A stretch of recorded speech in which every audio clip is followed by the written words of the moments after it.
Halo, Assalamualaikum warahmatullahi wabarakatuh. Terima kasih untuk yang sudah datang ke channel aku. Kalau belum subscribe, tolong jangan lupa di subscribe, kemudian bunyikan lonceng, dan jangan lupa kasih like serta komentar biar aku makin semangat ya. Istri simpanan pria angkuh, episode 101. Pengakuan. Apa kau masih bisa mengelak dengan apa yang telah kau lakukan kepada Tuan Thomas? Tanya Iswandi.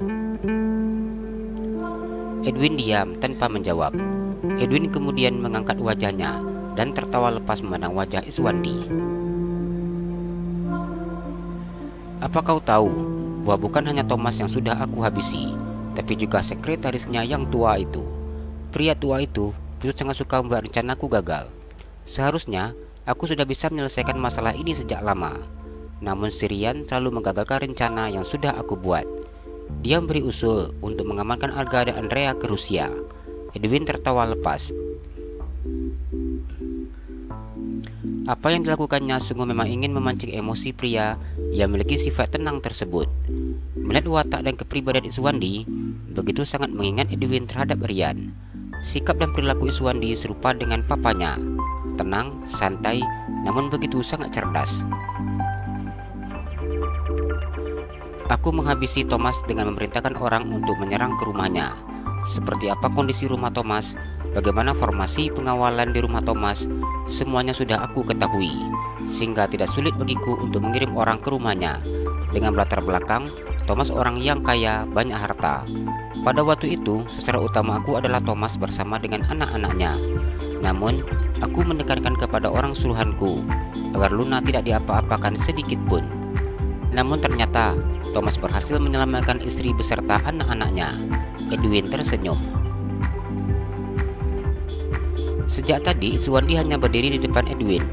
Ia mendengarkan semua yang disampaikan oleh Edwin. Aku kemudian mendekati Luna secara pelan-pelan. Aku berharap Luna bisa menerima cintaku. Namun ternyata tidak.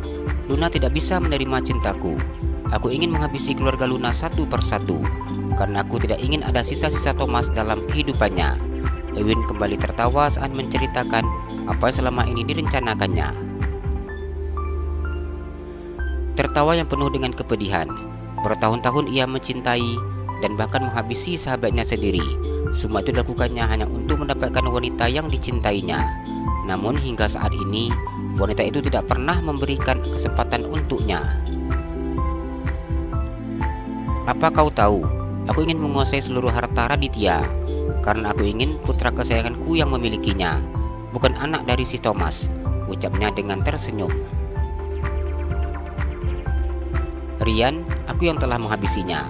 Aku menyuruh orang untuk mencucuk matanya dengan obeng, dan aku juga meminta orang itu untuk mencucuk perutnya. Namun sayangnya, waktu itu dia tidak langsung mati.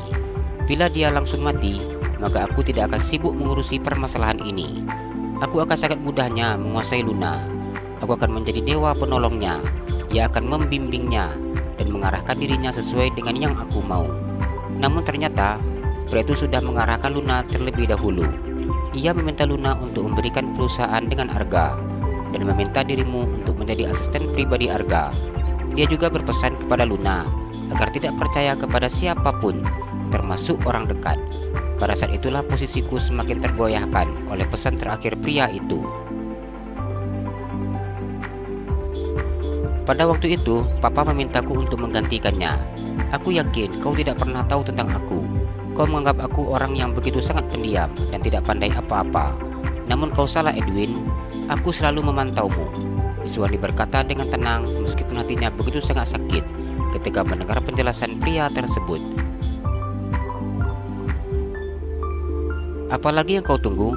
Bukankah kau sudah tahu semuanya? Ucap Edwin. Iswandi tersenyum penuh kemenangan. Dirinya menganggukkan kepalanya sebagai isyarat agar orangnya menghentikan video yang sedang direkam tersebut. Apa yang telah kau katakan semuanya sudah aku rekam, dan ini sudah menjadi bukti kuat untuk dirimu berada di dalam tahanan. Aku yakin kau ingin aku menghabisimu agar kau bisa enak langsung mati begitu saja. Iswandi tertawa. Edwin diam mendengar ucapan pria tersebut. Ia tidak menduga bahwa saat ini dirinya sudah masuk dalam permainan Iswandi. Edwin berteriak kesakitan ketika benda panas menempel di kulit punggungnya yang saat ini sudah tidak memakai baju. Melihat Edwin yang berteriak kesakitan, Iswandi tersenyum. "Kasihan sekali nasibmu, Edwin. Di saat kau sudah tua seperti ini, harus mendapatkan perlakuan yang begitu sangat sakit dan berat. Sedangkan wanita idamanmu tetap tidak akan pernah kau miliki." Iswandi tersenyum mengejek pria yang duduk di kursi dengan sangat lemas menahan rasa sakit. Edwin kembali berteriak ketika besi panas itu kembali menempel di punggungnya. "Apa kau tahu, Edwin, wanita murahan yang kau jadikan pancingan untuk mendapatkan hati Tuan Arga bukanlah jenis wanita yang disukai oleh bosku. Bosku sedikit pun tidak menyukai wanita murahan seperti dia. Hanya saja, agar aku bisa secepatnya menangkap pelaku yang menghabisi Tuan Thomas dan papaku, aku membiarkan Tuan Arga dekat dengannya. Namun tidak sedikit pun aku lengah mengawasinya. Kau hanya mencari wanita cantik, namun tidak cerdik. Kau bahkan mengirimkan wanita egois yang bermimpi akan kepopularitas saja, sehingga dia menggagalkan rencana yang sudah kau buat." Iswandi tersenyum meremehkan Lola dan juga Edwin. "Mungkin kau tidak pernah tahu bahwa ternyata Tuan Arga memiliki istri yang sangat cantik." Iswandi tersenyum dan memutar video Arga bersama dengan Nadira. Video yang terekam terlihat jelas bagaimana Arga yang begitu sangat mesra dan romantis. Dalam rekaman video itu, Arga sedang pergi ke supermarket bersama dengan Nadira. Lola menangis memandang video tersebut. Melihat pria yang menjadi suaminya berjalan dengan wanita muda yang sangat cantik dengan perut yang sudah besar, membuat hatinya merasakan sakit. Ini dia istrinya Tuan Arga. Sebentar lagi Tuan Arga akan memiliki anak dari Nyonya Nadira. Iswandi tertawa memandang wajah Edwin. Edwin semakin panas saat mendengar ucapan Iswandi. Namun dirinya memang sudah tidak memiliki kekuatan apa-apa untuk melakukan apapun. Edwin hanya bisa menyadari bahwa dirinya sudah memilih orang yang salah untuk dijadikan bonekanya. "Apakah dengan cara seperti ini kau bisa merasa puas?" tanya Edwin dengan mengangkat wajahnya. Pria itu kembali berteriak ketika pipinya ditinju dengan sangat keras. Bobby mengepalkan tangannya dan kemudian meninju pipi Edwin dengan sangat keras hingga membuat suara geraham Edwin terdengar keras. Edwin merasakan cairan yang terasa keluar dari dalam mulutnya. Cairan berwarna merah itu menetes membasahi dadanya, sedangkan beberapa buah giginya terlepas. Belum sempat Edwin merasakan sakitnya hilang, kini sebelah pipinya kembali ditinju oleh Bobby, dan kemudian bagian mulutnya. Cairan warna merah itu menyembur dari mulutnya. "Kau sudah membuat mata papaku tidak bisa melihat. Aku akan melakukan hal yang sama untukmu," ucap Iswandi. Edwin menggelengkan kepalanya. "Aku hanya akan mengambil satu saja. Aku ingin kau melihat bagaimana wajah Nyonya Luna nanti yang akan melihatmu, melihat wajah orang yang telah menghabisi kebahagiaannya," jelas Iswandi.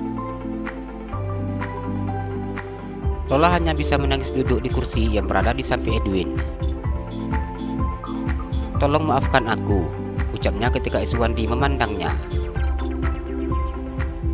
"Kau orang suruhannya Edwin," ucap Iswandi.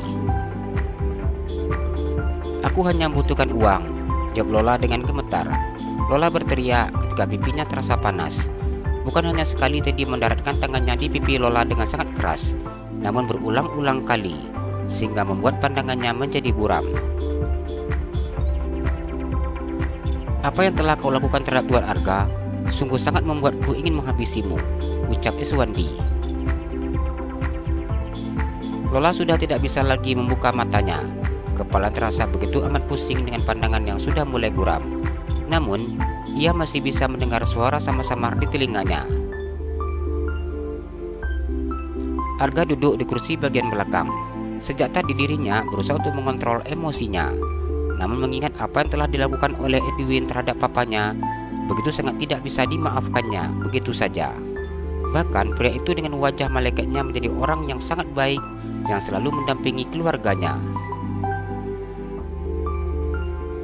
Bukan hanya papaku saja yang dihabisinya, tapi juga paman Rian. Arga terbayang akan asisten pribadi papanya itu yang selalu setia mendampingi mamanya di saat papanya telah tiada. Bahkan bisa dikatakan Rian begitu sangat jeli terhadap apapun yang terjadi dengan keluarganya. Namun pria begitu sangat setia itu harus mengakhiri hidupnya karena permainan orang-orang di sekitarnya. Bayangan demi bayangan peristiwa itu kembali terlihat nyata di pandangannya. Apa kata mama bila mama mengetahui bahwa ternyata si Edwin itu yang sudah menghabisi papa? Arga berkata sendiri. Namun Arga sudah memutuskan untuk tidak memberitahu mamanya saat ini.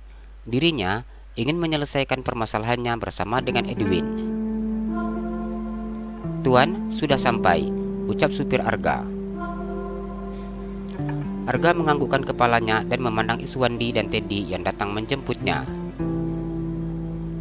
"Di mana mereka?" tanya Arga. "Di ruang bawah tanah," jawab Teddy.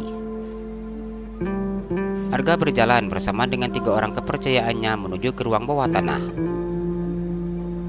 Ia memandang pria yang saat ini duduk di kursi dengan tangan yang terikat. Wajah pria itu sudah tidak terlihat lagi. Salah satu matanya sudah tidak dapat melihat. Jalan-jalan ke Pekanbaru, jangan lupa beli sepatu. Kalau kamu suka channel aku, please subscribe aku. Terima kasih.